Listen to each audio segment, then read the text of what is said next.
오늘 함께 예배드리는 모든 성도님들을 예수님의 이름으로 환영하고 축복합니다. 온라인으로 예배드리시는 분들도 하나님 앞에 마음을 드림으로 예배 가운데 임재하시는 주님의 귀한 성령 가운데로 나아가는 복된 시간 되기를 축복합니다. 갈수록 감사하는 사람이 줄어드는 것 같습니다.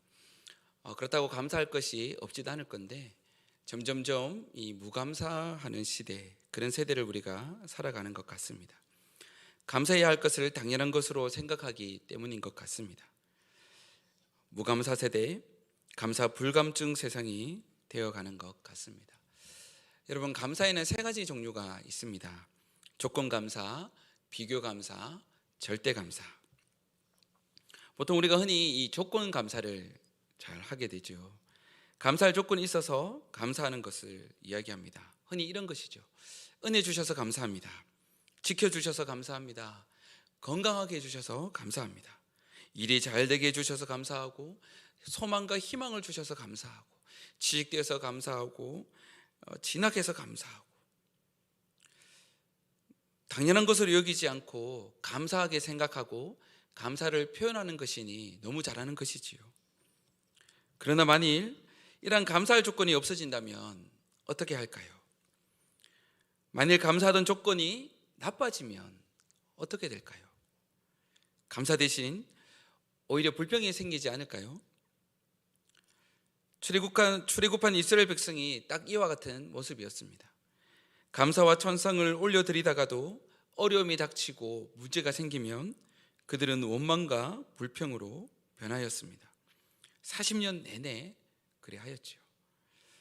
오늘 우리의 감사는 어떤 것 같습니까? 조건 감사, 비교 감사, 절대 감사. 또 다른 감사는 비교 감사입니다. 남과 비교해서 내가 더 낫다고 생각할 때에 흔히 감사하게 되는 그런 마음을 이야기합니다. 이런 것이지요. 아이 성적이 올라서 감사합니다. 연봉이 올라서 참 감사합니다. 건강이 좋아져서 감사합니다. 그런데 웬걸요? 옆집 아이의 성적이 더 올랐습니다. 동료 연봉이 더 올라 버렸다니까요. 그러면 좀 전에 올려드렸던 그 감사가 어떻게 되겠습니까? 비교해서 상대적으로 내가 못한다고 생각이 들 때에, 내가 부족한 것이 보일 때에 오히려 좀 전에 했던 그 감사가 원망과 불평과 불만으로 바뀔 것입니다. 명절에 시댁을 갔습니다. 시어머니가 둘째 며느리에게 농사지은 귀한 참기름 한 병을 주었습니다. 며느리가 너무 감사한 마음으로 받아들고는 어머니 감사해요 하고는 돌아서서 나오는데 첫째 며느리 가방에 참기름이 2병 들어있었습니다. 여러분, 마음이 어땠을까요? 좀 전에 그 감사가 곧 불평, 불만. 어머니는 항상 그래. 첫째만 귀하게 여기셔. 우리 남편은 쳐다도 보도 안 해요. 우리 자녀들은, 이런 원망과 불평을 하게 될 것이지요. 조건 감사, 비교 감사는 상대적인 감사입니다. 감사 조건이 있을 때는 감사하지만 그렇지 않을 때는 언제든지 원망과 불평으로 바뀌기 쉽습니다. 조건과 이 비교의 감사는 그래서 일시적일 수밖에 없지요. 좋을 때는 감사합니다. 그렇지 않으면 곧 그 감사가 시들어 버립니다. 그러나 갈수록 이 조건적인 감사마저도 약해지게 될 것입니다. 감사해야 할 것을 당연한 것으로 생각하기 때문이지요. 감사해야 하는데 오히려 불평과 불만을 하게 됩니다. 여러분, 어머니 은혜 노래를 아시죠? 나실제 괴로움 다 잊으시고 기르실제 밤낮으로 애쓰는 마음. 그 노래만 들어도 우리의 마음이 뭉클해져 오죠. 당연한 감사가 아니겠습니까? 근데 지금은 어떤 시대를 우리는 살아갈까요? 왜 낳았어요? 책임도 못 질 것 왜 낳아서 이렇게 고생을 시킵니까? 낳았으면 필요한 것 해주는 게 당연한 것 아닙니까? 부모가 낳아서 키워준 것 당연한 건데 원하는 것 원하는 대로 해주지 않았다고 불평하고 불만하는 것이 요즘 세대가 아니겠습니까? 사랑하는 여러분, 아무것도 해준 것 없는 사람에게 불평과 원망을 들을까요? 아니면 잘해준 사람에게 원망과 불평을 듣게 될까요? 맞습니다. 잘해주었던 사람에게서 듣게 되는 것이 바로 원망과 불평입니다. 이것이 상대적인 감사의 한계입니다. 언제 불평으로 언제 원망으로 바뀔지 모릅니다. 우리 함께 따라해 주시겠습니까? 인생은 해석입니다. 인생은 해석입니다. 상황적, 환경적 사람이 되지 말고 상황적, 환경적 사람이 되지 말고 은혜를 발견하고 깨닫고 감사하는 사람이 됩시다. 은혜를 발견하고 깨닫고 감사하는 사람이 됩시다. 네, 그렇습니다. 살다 보면 우리는 누구나 뜻밖의 상황을 겪게 되지요. 피할 수 없다면 그 상황을 하나님이 가르쳐 주신 방법으로 우리는 이겨내야 될 것입니다. 그 방법이 무엇입니까? 바로 감사입니다. 감사라는 방법으로 우리의 상황에 놓여 있는 문제들을 풀어가기를 하나님은 원하십니다. 코로나19의 어려운 상황이었지만 우리를 지금까지 보호해 주시고 또 많은 문제들 가운데 지금까지 잘 통과하도록 우리를 인도해 주셨습니다. 하나님께서 우리를 보호하시고 지켜주셔서 오늘 여기까지 우리가 온 것이 아니겠습니까?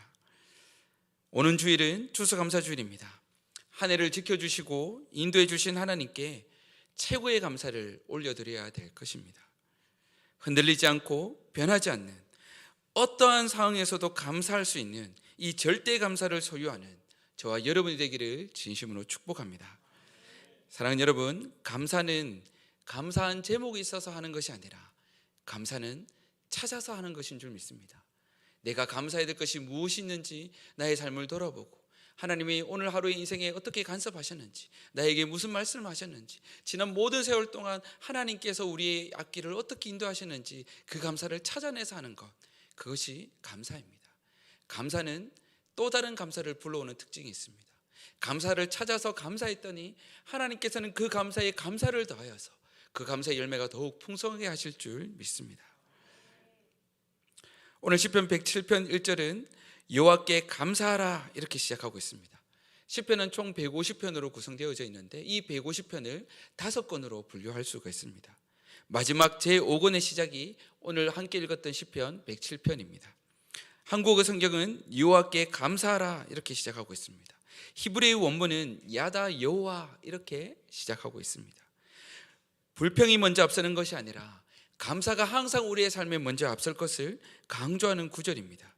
여기서 야다, 이거는 곧 감사를 뜻하는 것입니다. 그래서 야다 여호와, 항상 우리의 삶에 감사를 앞에 둘 것을 말씀하시죠. 감사는 무작정 억지로 마지못해서 하는 것이 아닙니다. 이미 하나님께서는 감사할 수 있는 조건을 우리에게 풍성하게 베풀어 주신 줄 믿습니다. 그러므로 우리는 자발적으로 우리의 마음을 다하여 하나님께 감사를 올려드려야 될 것입니다. 시편 107편은 우리에게 3가지 감사의 제목을 제시하고 있습니다. 우리가 하나님 앞에 오늘 이 말씀을 살펴보며 평생 베풀어 주신 그 은혜에 어떤 절대의 감사를 올려드려야 될지 3가지로 함께 살펴보고자 합니다. 평생 은혜에 절대 감사를 해야 할 것, 첫 번째입니다. 우리 함께 읽어보겠습니다. 첫째, 구원의 은혜에 감사. 그렇습니다. 평생 은혜를 베풀어 주셨는데 그 평생 은혜가 무엇입니까? 바로 우리를 구원하신 것입니다. 그 구원한 사실에 대해 우리는 절대 감사를 올려드려야 될 것입니다. 2절과 3절의 말씀을 함께 읽습니다. 여호와의 속량을 받은 자들은 이같이 말할지어다. 여호와께서 대적의 손에서 그들을 속량하사 동서남북 각 지방에서부터 모으셨도다. 아멘. 여기서 속량은 구원이라는 뜻입니다. 우리를 구원하셨다는 것이죠. 이스라엘 백성들뿐만 아니라 오늘을 살아가는 저와 여러분을 주님께서 구원해 주셨습니다. 그런데 여기 속량이라는 단어는 히브리어로 가알이라는 단어를 사용하고 있습니다. 가알이라는 단어는 이런 뜻을 내포하는데요, 값을 치렀다, 값을 지불했다, 이런 뜻이 포함되어져 있습니다. 다시 말하자면 우리가 하나님께로부터 받은 이 구원은 값없이 거저 받은 것이지만, 값없이 우리에게 거저 주어진 것이지만, 그렇다고 해서 하나님마저 아무 값을 지불하지 않은 것이 아니라는 거죠. 하나님께서는 우리를 사랑하셔서 예수님의 피로 그 대가를 치르셨습니다. 예수님께서 십자가에 죽으시면서 다 이루었다 하신 것은 곧 대가를 다 치루었다, 그 말인 것입니다. 우리의 죄값을 예수님께서 십자가의 피 흘리심으로 말미암아 다 지불하셨습니다. 죄를 담당하시고 우리를 구원해 주셨습니다. 얼마나 놀라운 일입니까? 우리의 인생을 영원한 심판이 아닌 천국을 소유한 인생으로 복되게 해 주셨습니다. 여러분 가장 최근에 산 것 중에 좀 제일 가치 있는 물건이 있다면 무엇이 있습니까? 여러분 산 물건 한번 떠올려 보시겠습니까? 얼마짜리 물건을 사셨습니까? 제일 비싸게 주는 산 물건. 굳이 말씀은 안 하셔도 됩니다. 한번 생각해 보셨습니까? 그것을 살기 위해서 여러분 어떤 노력과 어떤 대가를 지불하셨나요? 여러분들이 낸 그 돈이 그 물건의 가치를 의미하겠죠. 1,000원을 내고 샀다면 그 물건은 1,000원짜리입니다. 1년을 모아 200만 원을 지불했다면 그것은 200만 원짜리이지요. 하나님은 저와 여러분을 살기 위해서 예수님을 지불하셨습니다. 그렇다면 저와 여러분은 얼마짜리일까요? 예수님짜리지요. 저와 여러분은 예수님이 그 값을 지불하시고 사셨기에 우리는 예수님짜리인 줄 믿습니다. 여러분, 우리는 구원을 공짜로 얻었습니다. 그러나 하나님 입장에서는 가장 큰 것을 지불하셨다는 것입니다. 여러분에게 드린 질문을 하나님께 드린다면 어떨까요? 하나님, 하나님께서 가장 가치 있다고 생각하는 것은 무엇입니까? 가치 있다고 생각하고 산 그 소중한 것은 무엇입니까? 이렇게 하나님께 물었다면 하나님 얼마나 지불하셨나요? 하나님 어떻게 대답하실까요? 바로 너다. 너를 사려고 내가 내 아들을 지불하였다. 하나밖에 없는 예수를 십자가에 지불했다. 너는 내 모든 것을 걸고 산 가장 가치 있는 존재야. 사는 여러분, 이 사실을 알고 믿는다면 오늘 우리는 이 시인처럼 노래할 수밖에 없는 것입니다. 감수할 수밖에 없는 것입니다. 우리의 삶의 원망과 불평이 있을 수가 없는 것이지요. 이 한 가지 은혜만 생각해도 우리는 평생 영원토록 감사해야 할 것입니다. 영원한 형벌에서 우리를 구속하시고 영원한 생명을 주신 이 은혜에 저와 여러분이 오는 주일 특별히 더 온전한 감사를 올려드릴 수 있는 우리 모두가 되기를 축복합니다. 우리 인생을 통하여 다른 것이 좀 부족할 수 있습니다. 없을 수 있지요. 궁핍할 수 있고 피폐할 수 있습니다. 남들과 비교했을 때 많이 부족할 수도 있지요. 그러나 그것에 우리의 마음을 빼앗기지 마시기 바랍니다.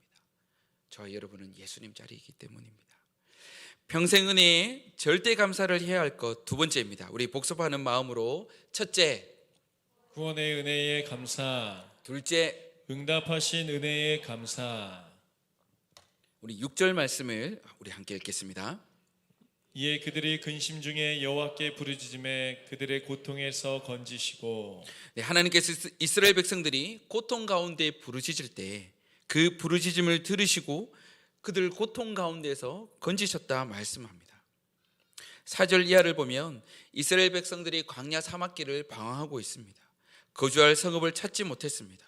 줄이고 목마를 때, 영혼이 피곤할 때 그들은 근심 가운데에서 하나님 앞에 부르짖었습니다. 하나님은 우리가 부르짖길 원하시는 줄 믿습니다.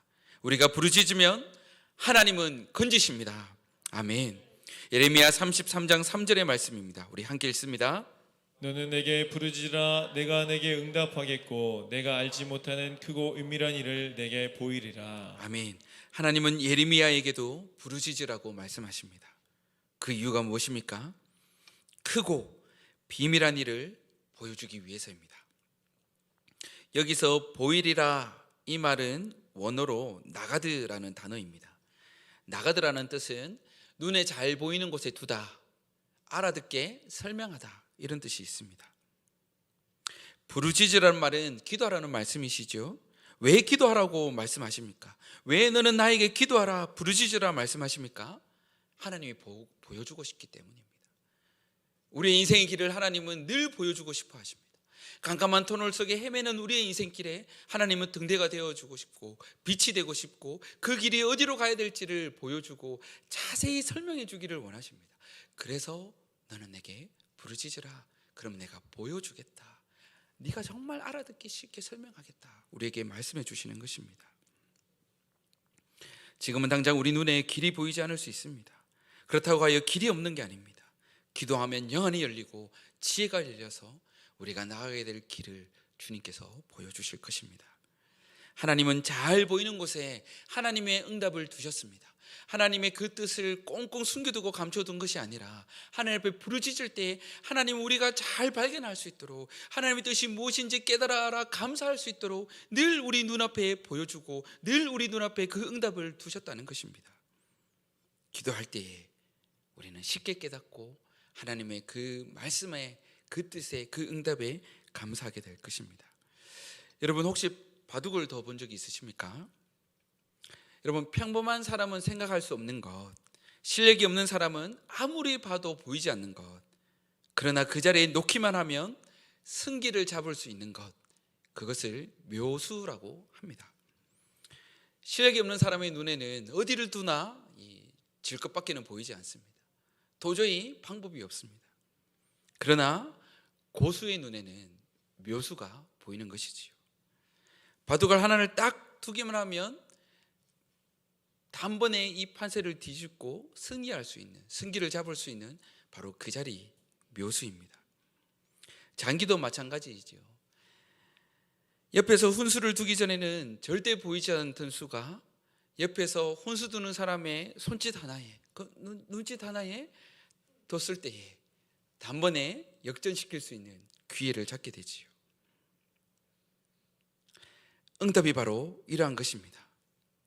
사랑하는 여러분, 기도는 하나님의 묘수입니다. 기도는 하나님의 훈수입니다. 기도하면 하나님께서 우리에게 묘수를 보여주시고, 기도하면 하나님은 우리의 인생에 훈수를 두시는 것입니다. 하나님의 지혜로 보기 시작하며 역전의 은혜가 우리의 삶 가운데 임할 줄 믿습니다. 오늘 본문에도 하나님의 묘수, 하나님의 훈수가 등장합니다. 6절과 7절 말씀을 함께 읽겠습니다. 예, 그들의 근심 중에 여호와께 부르짖음에 그들의 고통에서 건지시고 또 바른 길로 인도하사 거주할 성읍에 이르게 하셨도다. 아멘. 시인은 어디로 가야 할지 길을 찾지 못해 근심하고 있었다 말하고 있습니다. 공동 번역은 이렇게 번역하고 있습니다. 길을 찾아 들어서게 하시어 사람 사는 고장에 이르게 하셨다. 그러니까 아무도 없는 암흑 속에서 길을 찾지 못하고 방황하고 있을 때에 감사하였더니, 기도하였더니 하나님께서 길을 찾아주셨다는 것입니다. 기도하면 보이지 않던 길이 보일 줄 믿습니다. 하나님은 이렇게 우리의 삶에 응답하기를 원하시고 보여주기를 원하시고 말씀하기를 원하시는 분이신 줄 믿습니다. 그러므로 우리는 응답하신 하나님께 절대 감사를 올려드려야 될 것입니다. 하나님, 우리의 모든 기도에 가장 좋은 것으로 응답하시고 가장 좋은 때에 가장 좋은 방법으로 우리의 인생을 인도하시는 분이십니다. 어찌 우리가 그 하나님께 감사하지 않을 수 있을까요? 그러므로 기도하시기 바랍니다. 그러므로 감사하시기 바랍니다. 하나님의 묘수와 훈수로 인해 우리의 감사가 더욱 넘치게 될 것입니다. 하나님의 묘수와 훈수가 있기에 우리는 더 이상 염려할 필요가 없는 줄 믿습니다. 우리가 하나님 앞에 기도할 때 지금까지 하나님께서 얼마나 많은 복을 주시고 응답하셨습니까? 때로는 하나님 왜 응답하지 않습니까? 라고 답답하게 우리의 가슴을 치는 그 기도마저도 하나님께서는 하나님 때 가장 좋은 것으로 우리 인생을 채우셨음을 우리는 보게 됩니다. 여러분이 적어놓은 기도 제목을 다시 한번 1년의 기도 제목 적어놓으면서 기도하셨죠. 그 기도 제목 한번 돌아보십시오. 하나님께서 나의 이 1년의 기도의 제목에 어떻게 응답하셨는지, 어떻게 나의 인생의 길을 인도하셨는지, 나는 이렇게 기도하였는데 하나님은 그 기도 이상으로 나의 인생을 축복하시고 인도하시고 말씀하여 주셨는지, 우리가 지금 이 즈음 추수감사주를 앞둔 즈음 돌아보며 감사거리를 찾아서 우리의 마음을 다해 감사를 올려드려야 될 것입니다. 이것만 확인해도 하나님 우리의 기도에 얼마나 신실하게 응답하시는지 우리는 하나님의 은혜를 깊이 깨달아 감사하게 될 것입니다. 이때 우리가 꼭 기억해야 할 사실이 하나 있습니다. 응답해 주시기에 우리가 기도해야 되지만 이 기도 자체가 우리가 하나님 앞에 드리는 가장 큰 감사가 된다는 사실입니다. 하일드베르크 교리문답 제116문은 이렇게 질문합니다. 우리가 한번 질문해 볼까요? 그리스도인에게 왜 기도가 필요합니까? 왜 우리에게 기도가 필요할까요? 응답해 주시기 때문입니다. 맞습니다. 그러나 이 질문의 답을 하일드베르크는 이렇게 하고 있습니다. 같이 한번 읽겠습니다. 기도는 하나님께서 우리에게 요구하시는 감사의 가장 중요한 부분이며 또한 하나님께서는 그의 은혜와 성령으로 오직 탄식하는 마음으로 쉬지 않고 구하고 그것에 대해 감사하는 사람에게만 주시기 때문입니다. 아멘. 기도는 하나님께서 우리에게 요구하시는 감사의 가장 중요한 부분이다. 무슨 말입니까? 우리가 올려드리는 이 기도 자체가 하나님께 올려드리는 감사라 이야기하고 있는 것입니다. 사랑하는 여러분, 기도하십시오. 기도하는 것만으로도 하나님께 우리가 감사를 올려드리는 것이라 말하고 있습니다. 이 기도에는 무엇을 내재하고 있습니까? 하나님을 신뢰하는 것을 포함하고 있습니다. 이 기도는 또 무엇을 포함합니까? 하나님만이 나의 구원자 되심을 내포하고 있는 것입니다. 이 기도에는 또 무엇이 내포되어져 있습니까? 하나님만이 나를 책임지시고 응답하시는 여호와 주님이십니다. 이 믿음의 고백이 우리의 기도에 담겨져 있는 것이 아닙니까? 그렇기 때문에 이 기도는 하나님께 올려드리는 최고의 감사가 되는 것입니다. 우리 산정령 모든 가족들은 가장 큰 감사의 고백으로 하나님께 기도드리는 기도의 사람, 감사의 사람이 되시기를 축복합니다. 응답해 주심을 믿고 감사하는 그 기도를 드리시기를 축복합니다. 평생 은혜에 절대 감사를 해야 할 것 세 번째입니다. 우리 복습하는 마음으로 첫째, 구원의 은혜에 감사. 둘째, 응답하신 은혜에 감사. 셋째, 좋은 것으로 채워주실 은혜에 감사. 9절 말씀입니다. 함께 읽겠습니다. 그가 사모하는 영혼에게 만족을 주시며 줄인 영혼에게 좋은 것으로 채워주심이로다. 아멘. 여러분, 하나님께서 이 말씀대로 우리 삶 가운데 좋은 것으로 채워주실 줄 믿으십니까? 맞습니다. 우리 함께 고백해 볼까요? 하나님은 채우시는 분이십니다. 하나님은 채우시는 분이십니다. 하나님은 채우시는 분이십니다. 하나님은 채우시는 분이십니다. 아멘. 아멘. 오늘 읽은 이 말씀처럼 사모하는 영혼에게 만족을 주시고 줄인 영혼에게 좋은 것으로 채워주실 줄 믿습니다. 예수님은 갈릴리 호숫가에서 베드로를 만났습니다. 베드로는 고기를 잡기 위해 밤새 노력을 하였습니다. 그러나 한 마리도 잡을 수가 없었지요. 고기 잡는 것이 그의 전공 분야, 전문가였습니다. 프로였습니다. 거기다가 열심히 노력했습니다. 그럼에도 불구하고 한 마리도 잡지 못하였죠. 마침 내 인생 같다고 여기시는 분들이 혹 계시진 않습니까? 정말 열심히 살았고 최선을 다했고 그래도 나름 믿음대로 살려고 노력하였는데 왜 이렇게 하는 일마다 되지 않는지, 왜 이렇게 내 손에 들려있는 것은 아무것도 없는지, 내 길이라 생각했고 나름대로 잘하는 것이라 생각했고 심지어 최선까지 다했는데 텅 빈 결과를 혹 받아들이고 있지는 않습니까? 오늘 베드로는 예수님의 말씀에 순종해서 다시 깊은 곳으로 갑니다. 그리고는 그물이 찢어질 정도로 채워진 고기를 잡습니다. 그가 혼자 감당할 수 없어 동료를 불러 그 그물을 끌어올렸지요. 예수님의 말씀에 순종하니 예수님이 채워주셨습니다. 예수님께 우리의 이 상한 마음을 올려드렸더니 굶주린 우리의 영혼을 기도함으로 감사함으로 올려드리니 주님께서 채워주셨습니다. 우리 다시 한번 고백할까요? 하나님은 채우시는 분이십니다. 하나님은 채우시는 분이십니다. 하나님은 채우시는 분이십니다. 하나님은 채우시는 분이십니다. 내 생각, 내 의지대로 채우지 못했던 그물을 가지고 하나님께 순종하며 기도하며 감사하였더니 하나님께서는 넘치도록 우리의 삶을 채워주시는 분이십니다. 이상혁 선교사님의 채워주심이라는 책이 있는데 그 책에서 선교사님은 이런 고백을 하고 있습니다. 내가 하나님을 10% 의지했을 때 하나님은 10%만 책임져 주셨다. 내가 하나님을 50% 의지했을 때 하나님은 50%를 책임져 주셨다. 그러나 내가 하나님을 100% 의지했을 때 하나님은 3000%, 6000%, 10,000%로 채워주셨다. 채워주시는 하나님께 믿고 감사하여 맡겨드리면 하나님은 30배, 60배, 100배로 채워주시고 응답하여 주시는 분이심을 믿습니다. 미국 이민교회를 섬기는 어느 집사님의 딸의 이야기입니다.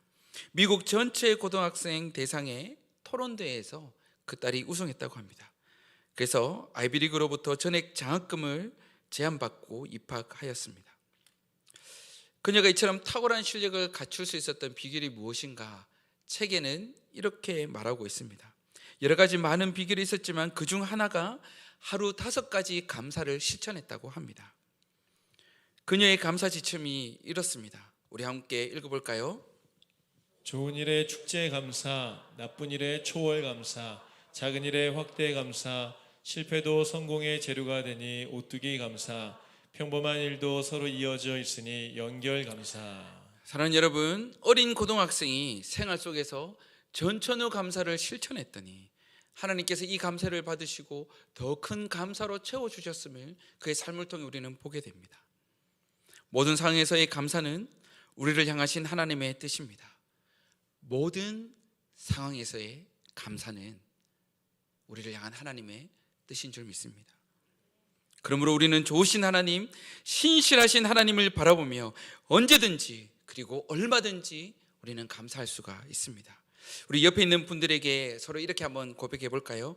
상황적, 환경적 사람이 되지 말고 상황적, 환경적 사람이 되지 말고 전천후 감사의 사람이 됩시다. 전천후 감사의 사람이 됩시다. 한 번 더 고백할까요? 상황적, 환경적 사람이 되지 말고 상황적, 환경적 사람이 되지 말고 전천후 감사의 사람이 됩시다. 전천후 감사의 사람이 됩시다. 데살로니가전서 5장 18절의 말씀입니다. 범사에 감사하라. 이것이 그리스도 예수 안에서 너희를 향하신 하나님의 뜻이니라. 이 구절을 유진 피터슨의 메시지 성경은 이렇게 번역합니다. 무슨 일이든지 하나님께 감사하십시오. 이것이야말로 하나님께서 그리스도 예수 안에 있는 여러분에게 바라시는 생활 방식입니다. 아주 중요한 표현을 하고 있지요. 감사가 생활 방식이 되어야 한다. 오늘 하루 여러분 생활 방식은 어떠하였습니까? 오늘 하루만 놓고 아침에 눈을 뜨고 지금까지 여러분들의 생활 방식은 어떠하였습니까? 여러분 오늘 하루 한 몇 번 정도 입술로 표현하지 않았다 하더라도 이 마음으로 참 감사하다 이런 생각을 한 몇 번 정도 하셨을까요? 말씀 안 하셔도 됩니다. 그냥 속으로 한번 생각해 보십시오. 하나님은 우리가 예배할 때마다 간구하고 기도할 때마다 우리 가운데 평강을 주시고 만족을 주시는 그러한 분이심을 믿습니다. 주려 있는 우리 인생 가운데 좋은 것으로 채워주십니다. 하나님은 선하시고 좋으신 우리 아버지이시기 때문입니다. 모든 것을 합력하여 선을 이루시는 우리의 하나님, 나보다 나를 더 잘하시는 우리의 하나님. 그래서 진정 무엇이 우리에게 유익되고 우리에게 진짜 필요한 것이 무엇이고 언제 필요하신지 그분이 가장 잘 아시고 그 뜻대로 우리를 채워주시는 분이십니다. 그래서 시편 기자는 이 하나님의 인자하심과 인생에게 부어주신 기적을 찬송하고 있는 것입니다. 우리가 하나님의 은혜 속에 살아가는 것 그 자체가 우리의 인생의 기적이라 말할 수 있을 것입니다. 이처럼 우리가 구원받고 기도의 응답을 받으며 우리의 인생 속에서 좋은 것으로 체험을 받을 수 있는 것, 여러분 이것이 우리 평생의 은혜이며 우리가 드려야 될 절대 감사의 제목이 아니겠습니까? 그런데 이럴 수 있는 이유는 무엇일까요? 우리가 이러한 은혜를 날마다 공급받을 수 있는 이유는 무엇일까요? 그것은 바로 하나님께서 선하시며 그 인자하심이 영원하시기 때문입니다.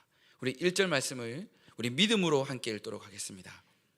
여호와께 감사하라. 그는 선하시며 그 인자하심이 영원함이로다. 우리 다시 한 번 더 마음을 담아 우리 선포하면서 한번 읽어볼까요? 여호와께 감사하라. 그는 선하시며 그 인자하심이 영원함이로다. 아멘. 사실 우리가 너무나도 많이 들었던 말씀이기 때문에 어쩌면 그냥 읽을 때 우리의 마음을 감동하지 못할 수도 있을지 모릅니다. 그러나 이 말씀은 하나님의 영원하심, 즉 하나님께서 시간을 초월하시는 분이심을 우리에게 말씀해 주고 있습니다.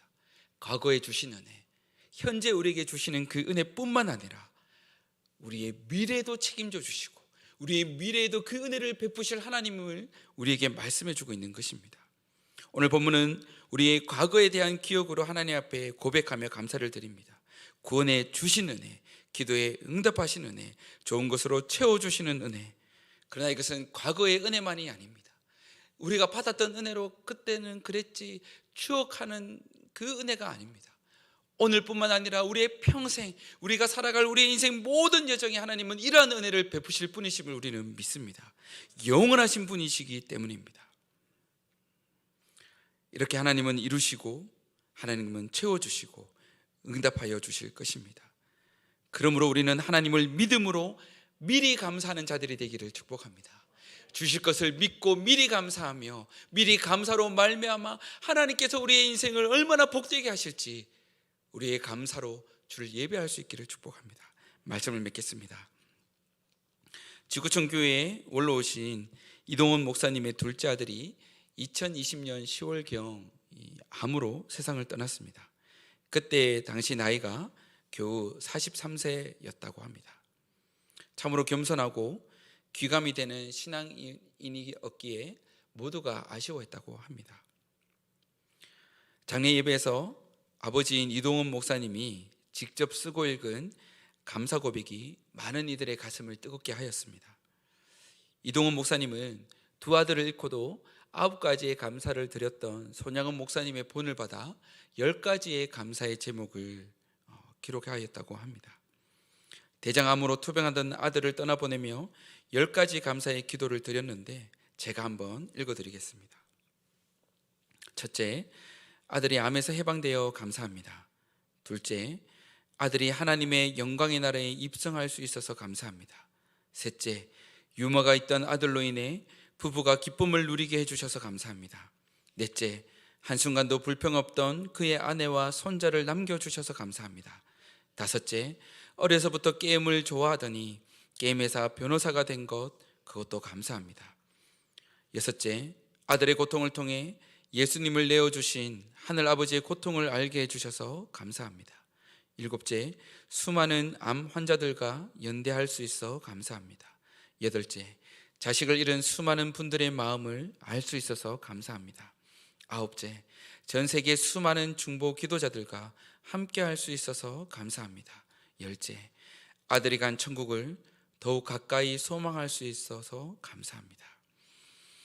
사랑하는 여러분, 자녀를 둔 부모라면 자녀의 마지막 순간 앞에서 이런 감사를 고백하기가 쉽지 않을 거라는 것을 우리는 잘 알고 있습니다. 그래서인지 이동원 목사님의 감사 기도가 더 뜨겁게 다가오는 것 같습니다. 암은 선물이고 죽음은 소망이라는 그 고백을 올려드리는 것이 아니겠습니까? 모두가 거부하는 암을 선물로 해석하고 죽음을 소망으로 해석하니 어찌 감사하지 않을 수 있을까요? 우리 함께 읽어볼까요? 인생은 해석입니다. 상황적, 환경적 사람이 되지 말고 은혜를 발견하고 깨닫고 감사하는 사람이 됩시다. 우리 한 번 더 읽읍시다. 인생은 해석입니다. 상황적, 환경적 사람이 되지 말고 은혜를 발견하고 깨닫고 감사하는 사람이 됩시다. 사랑하는 여러분, 조건적인 비교해서 감사하는 것이 아닌 절대 감사를 올려드리는 우리 모두가 되기를 축복합니다.